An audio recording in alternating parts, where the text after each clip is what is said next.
Yes guys, what is up? Welcome to Supercars of London down at Goodwood Festival of Speed for day one. We have just parked up, the tractors are going, giving people lifts, the car park is jam-packed already and I'm hearing 95 minutes worth of traffic just to get in because the weather today is amazing. I can hear cars, I can hear helicopters. Let's head inside and get Goodwood Festival of Speed underway.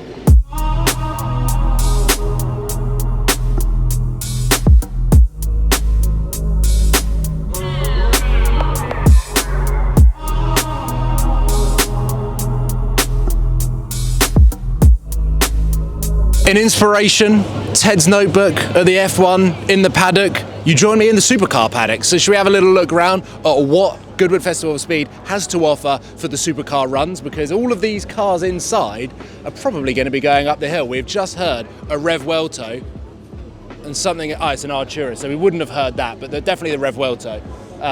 So follow me and let's try and see some of the cars and also the faces that pack out the supercar paddock. This is a lovely colour on the Spectre. It's almost like a pastel-y, definitely looks like a fruit of some sort, but the interior is lovely.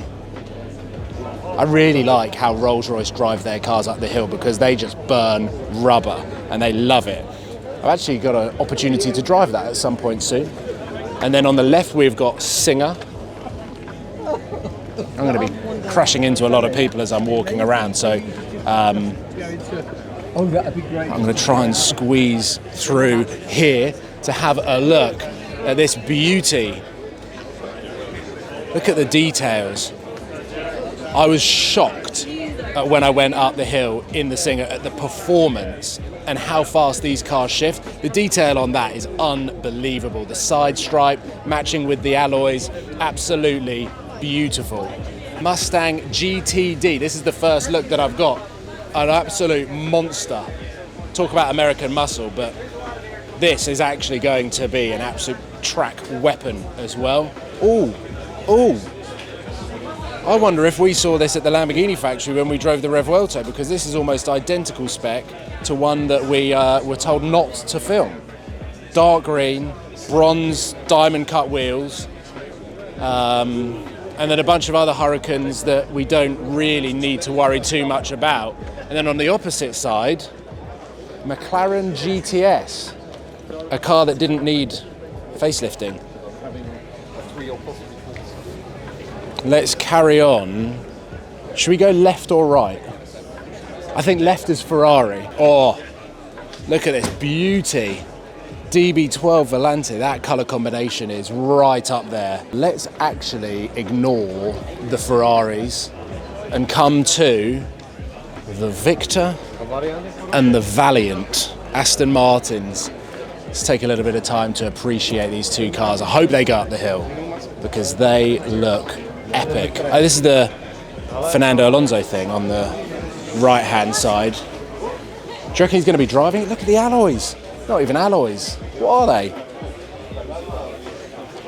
But how cool is that? You always see special editions in left-hand drive because it's McLaren, it's Ferrari, it's Lambo. Right-hand drive special edition. That is actually effing cool. Oh, SF90XX Spider. Yeah, I do quite like that. And then down here we've got Lotus and Pagani, which again, that is probably going to go down as the best sounding car that goes up the hill, as it was last year, the Wyra R. Now this is where the supercar paddock gets very busy because there are some big cars in this section. Let's start here at the Bugatti, because this is just my favourite looking car. It's a burgundy and baby blue, Golf blue. Look at that. That going up the hill. The sound that it makes is demonic.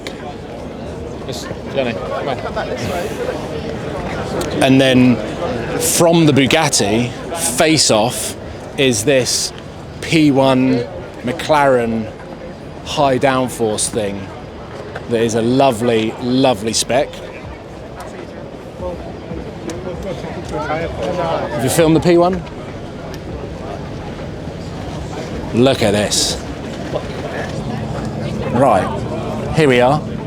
Gordon Murray. We've got a test meal there, which actually doesn't interest me or excite me as much as this Niki Lauda thing over here, because this is the one that's got all of the wings. I think the Gordon Murray, the T50 and the T33 are like really soft, clean designs, which I don't mind. This is much more up my street. Look at that.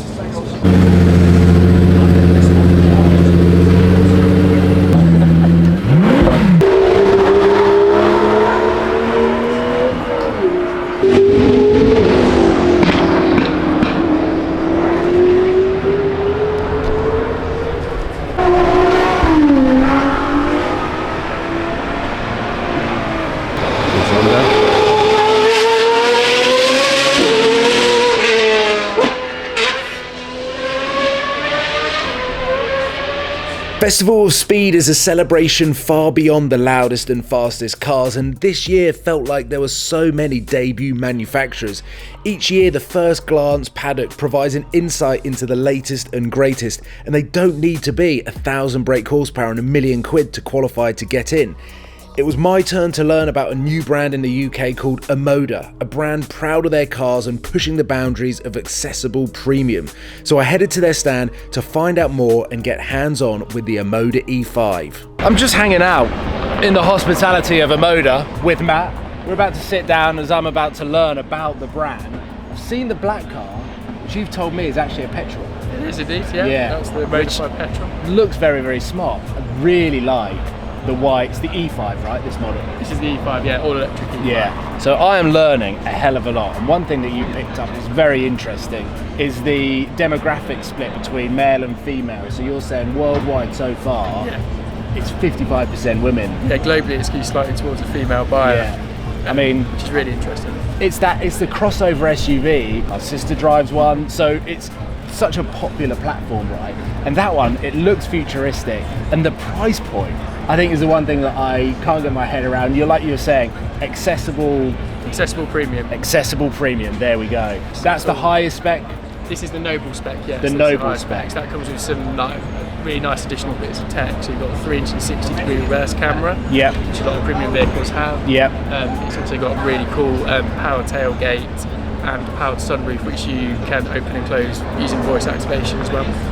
Sounds like something we need to try out. It's connected to your aircon, so effectively what that will do is that will prevent your phone from overheating. That's clever. So you can close this. Yeah. Don't have to worry about it because you've got air coming out here. Oh, look at that! So man, the cameras are crazy. You can see just Greg standing there at the back. Yeah, what's also quite good about it, if you open the door, then you close it. Yeah. Very cool. Should we do the voice activation, close the sunroof? Yeah, let's do it. Hello, Omoda. I'm listening. Close the sunroof. Okay. So you got your own little assistant in the car. It's really clever. Yeah. So Matt and I sat down, spoke for a while, enjoying the sights and sounds of Goodwood whilst chatting through Omoda's E5 key goals and features. The design is sleek and inspired by Star Trek, and the way that it plays with light and shadows means that it's a great shape and lines in all of the right places. My takeaway highlights though from learning more about Omoda is the accessible premium that they're targeting, priced at a little over £30,000 for a brand new EV. You're welcome to a really smart and lovely smelling interior, 7 years warranty, and some fantastic safety and convenience features included that we're used to seeing as optional paid extras amongst its rivals. So I'm keen to follow Omoda's journey into the European market, and I might have to put my name down for Dory X1, which was a real showstopper at Goodwood and stopped crowds wherever it went. Thanks for watching, guys. I hope you've enjoyed the video, and if you want any more information on Omoda, then head into the link in the description, and I'll see you on the next video. Cheers, guys.